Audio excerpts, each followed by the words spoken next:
You're listening to the Public Health Epidemiology Careers Podcast, episode 150. Welcome to the Public Health Epidemiology Careers Podcast, where we explore public health epidemiology careers and share tips and strategies to help you enter or transition into the field. And now, your host, Dr. Charlotte Hughes Huntley. Greetings, everyone, and thank you for joining me on this episode. On this episode, you'll learn about the Intertribal Council of Arizona Tribal Epidemiology Center, which is just one of 12 partner tribal epidemiology centers funded by the Indian Health Services Division of Epidemiology and Disease Prevention to assist in improving the health of American Indians and Alaska Natives throughout the United States. This episode is part of a special sponsored series of episodes. You'll learn about the epidemiology centers through my interviews with public health professionals working within the community at each of the centers. Links to the Intertribal Council of Arizona's Tribal Epidemiology Center, or ITCA for short. You can find those links on the show notes page for this episode, and I'll tell you how to locate that information after the interview. Let me just tell you a little bit more about ITCA. The center values trust, service, and integrity above all else. They provide responsive, confidential, reliable, practical, high-quality professional epidemiologic services and products that address current and future public health challenges among tribal nations. They do this by promoting tribal self-determination and partnerships and innovation and resourcefulness and accountability and sustainability. Their goal is to support the tribes on their path to health equity and self-sufficiency. The ITCA's purpose is to build tribally driven public health and epidemiologic capacity among tribes in the Phoenix and Tucson Indian Health Services areas in order to improve American Indian health and wellness.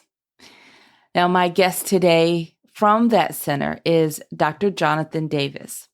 He is from Phoenix in the Grand Canyon state of sunny Arizona. He has both a master's degree in history and in geographic information systems and a PhD in geography.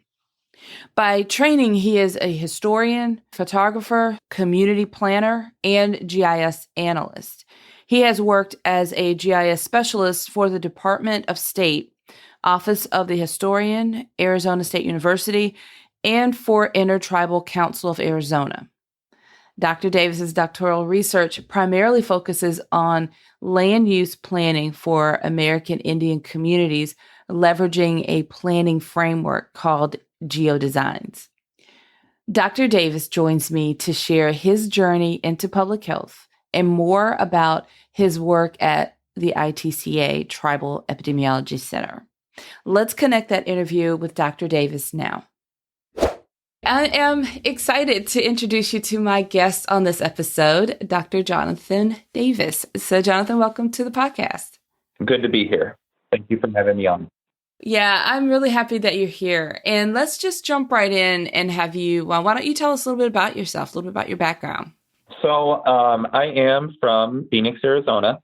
I went to school in the, Phoenix metropolitan area. My educational background, my undergraduate's in history, and I have master's degrees in history and in geographic information systems. And I actually just recently completed my PhD in geography, where my dissertation focus was on community-based planning through geodesign in American Indian communities. Wow, that's really interesting. Now, I'm going to ask you, how did you decide on that particular research topic? So my master's degree at ASU in GIS, I did a lot of data visualization, doing digital storytelling, converting historical information into its time and spatial components and telling that story over a map. And from that experience, I joined the Intertribal Council of Arizona's Tribal Epidemiology Center as the GIS analyst, as their map maker, cartographer, spatial data analyst. And from my experience, working in public health, working with communities, looking at spatial data, supporting these communities for planning efforts, whether it is for emergency management or public health or environmental management, I got experience with working, with some of these communities. And from that experience, I used that background to work with the Navajo Nation to do community-based planning through a very data-driven, but also map visualization planning approach. That sounds very fascinating. You're talking to an epidemiologist who really enjoys data visualization, so I really found that fascinating. Was your dissertation, maybe I'll just have to get a link to your research so that I can check it out since I'm really fascinated on that right now. But yeah, I think I'll do that. So what kind of findings did you end up with that maybe surprised you?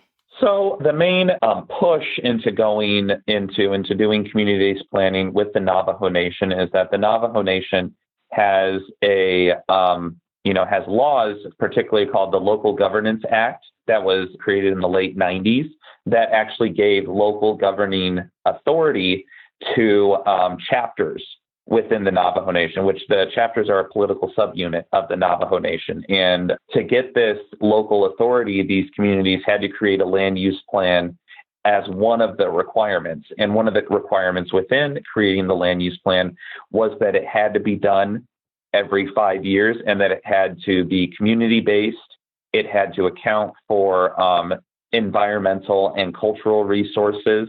And it had to, do a land carrying capacity, as well as some other assessments. And, after 14 years, my professor, he did an evaluation on how well, what were the areas for improvement, how the communities can continue to keep this tradition of land use planning for the Navajo Nation. And, after 15 years, out of the 90 communities that created their initial land use plans, less than 10 had updated within 15 years. So his research was to see, why are there not any updates coming along on these land use plans? What are the barriers? What's preventing these communities from moving, for keeping up to date on the land use plans? And my research focus, my dissertation, was to test geodesign as a planning approach to see if it could mitigate some of those planning barriers and empower some of these communities to keep up keep the planning tradition intact and meet the requirements of the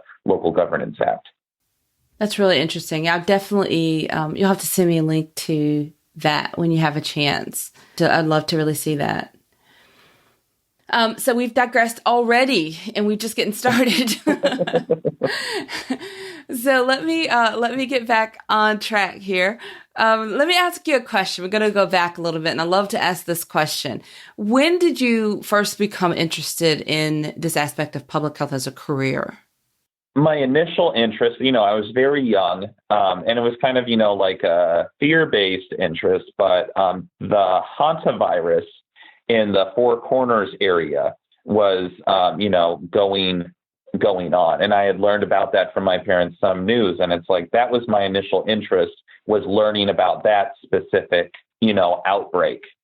And from that, I've always peripherally been interested in public health. And then I had the opportunity when I earned my master's degree in GIS to actually join and work in public health. So it started fairly early. Oh, okay. It was on your radar back then. So that's good, though. I think it's interesting when I ask that question, how people usually kind of stumble in to public health. It was not necessarily a crystal clear focus early for most people. Most people kind of progress into it in an indirect sort of way. But that's always one of my favorite questions to ask. So what about the work that you're doing now? Can you tell us about the work that you're currently doing, a little bit more about that? So right now, for 5 years, I worked as the GIS analyst for the Intertribal Council of Arizona Tribal Epidemiology Center. And right now, I'm working as the COVID-19 project manager, for the tech center. So I'm working with a lot of the communities in Arizona, Utah, in Nevada to receive CDC funding in their efforts to, mitigate the impacts of COVID-19 in their communities. Are these specifically tribal communities? Yes. Okay, are they all Navajo or different tribes? They're all communities within Arizona. We serve the Phoenix-Tucson IHS service area. So that includes communities in Arizona, Utah, and Nevada, except for Navajo Nation. And I know you said excluding the Navajo Nation. Can you explain why it's not inclusive of the Navajo Nation? So the Navajo Nation has their own tech center, their Tribal Epidemiology Center. So they're large enough that they, service their own community. Oh, okay. And I've been talking with various tech centers around the country, and you just described your location. But can you tell us a little bit more about the population, the conditions, and other public health problems that the center focuses on, I guess, outside of COVID-19 or including COVID-19? I know, in addition to, maybe be a better phrase. I know that right now everyone's thinking COVID-19, that's everything right now. But in addition to that, what other conditions or problems does the center focus on? So our primary focus at the Tribal Epidemiology Center here, in Phoenix, is to support our tribes, support our communities, however they wish us to support them. And that's primarily through technical assistance or providing trainings, building capacity. So, we're very much, the Intertribal Council, is run by a council of tribes in Arizona. And part of that, we take our direction from what the needs are of the communities as directed by the Tribal Council and as directed by the communities that we serve. A lot of our work is capacity building so that they can address their communities within their communities and keep their data that they have private. Okay, so that sounds like it could look like any number of things at any given time of the year. Mm-hmm. It's really important. That's really, it's also a pretty large area that you're covering as well with that one center. Yes. Some of my peers are traveling for a considerable amount of their job, going to Utah, Nevada, and all over Arizona. All right. Well, that leads us kind of into one other question I'd like to ask you about, and this is just in terms of the listeners of the podcast. So we have a blend of public health students, graduates. We have, career professionals who've been in public health for years. We've got consultants. And so there's a mixture of people who listen from countries all over the world. But I want you to think about public health students and graduates and those that are interested in careers in public health, those who are trying to get started. Do you have some career advice? And I'm really interested in your advice because I noticed that your background is a bit diverse and your degrees are really kind of diverse. You don't have a specifically public health degree, but you've come in from different angles. So I really would love to hear your advice for students and graduates that are trying to get into public health. What kind of tips do you have for them? Okay. So, from my experience, public health requires many different skill sets in the many positions that are in the public health field. My niche within public health has been spatial data analysis, building maps, assisting with things that are tied to an area. But my recommendation, particularly for those that are interested in getting into public health, is really build your core skill sets and be able to make sure that you take advantage of, the writing centers that are at your university, build up your qualitative and quantitative analysis skill sets. Those are, if you have a solid writing, solid quantitative and qualitative analysis, you can be a very valuable member of whatever team you may join in public health. But in particular, one thing that really helped me in, throughout school is looking for opportunities while you are a student to test out different career fields or gain experience that might not be available to you once you graduate and need to be, that need to make a living that you're not supported by the university. For example, when I was going through Arizona State University, I worked as a virtual foreign service intern for the Department of State and the Peace Corps. And I got to learn, a bunch of different things about the Peace Corps and skill sets with OpenStreetMaps that I wouldn't have necessarily gotten otherwise. And I also worked for the Decision Theater at Arizona State University doing digital storytelling. And that gave me a bunch of skill sets. I got to work with a lot of interesting people that poured a lot of their time and energy and talent to build my skill set to do what I could do later on after I graduated. So I think if you go to a large university or you're in a large town, or even if you're in a small town, look around for the internships, look around for the student worker positions that are at your university that you think that can build up your skill set, or an area that you want to see if it's something that you're interested in, to get a taste of that particular field so that you can build that experience and determine if it's something that you want to do. That's great advice. Really, really good advice. And I really agree with you, because the ability to apply what you're learning as you're learning, like you said, getting experience, almost like you're testing the water, spreading your wings. You don't know what you like or really don't like until you sometimes take those actions. So and sometimes I think as students, you get really busy and you feel like you just want to finish the assignment, check that box. And the idea of trying to get experience, do anything extra seems overwhelming. But the reverse is true. It's almost like if you don't do that, then it's not the best use of your time. Like while you're still a student and while you have access to these resources and these people, through the Career Center, professors or what have you, being able to apply, finding ways to apply those skill sets that you're learning and build skills and test the waters, that's the perfect time to do it.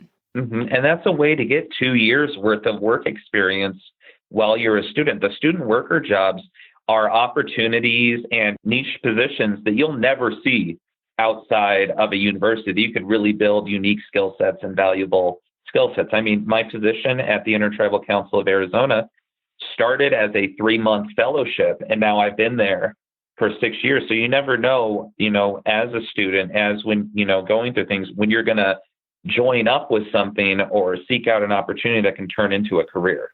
Absolutely. Excellent advice. I like that. All right. So let me I guess we've kind of gone through our questions. I really want to thank you for taking the time and coming on the podcast and just, sharing your journey, talk with us about the Tech Center and the work you're doing there. And thank you for answering all my questions about your dissertation research, which I think is really interesting. And just for all that you've done, all that you're doing and what's going on there and how you're serving that community. So I just really appreciate all that you're doing. Oh, well, thank you for having me. It was nice to be able to talk about it. Awesome. I'd like to thank Dr. Davis for coming on the podcast and sharing his work at ITCA and for sharing those great career tips for everyone as well. If you'd like to learn more about the Tribal Epidemiology Centers or ITCA specifically, then just visit the show notes page for this episode, which is episode 150. So go directly to drchuntley.com, and that's drchuntley.com, and click on the podcast tab from the main menu. From there, just navigate to episode 150. Remember also to subscribe to the podcast so that you can be among the very first to hear the latest episodes as soon as they are released. You can find links to subscribe to the podcast from the home page of my website, drchuntley.com.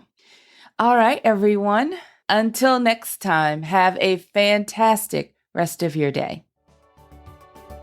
Thank you for listening to the Public Health Epidemiology Careers podcast at drchuntley.com.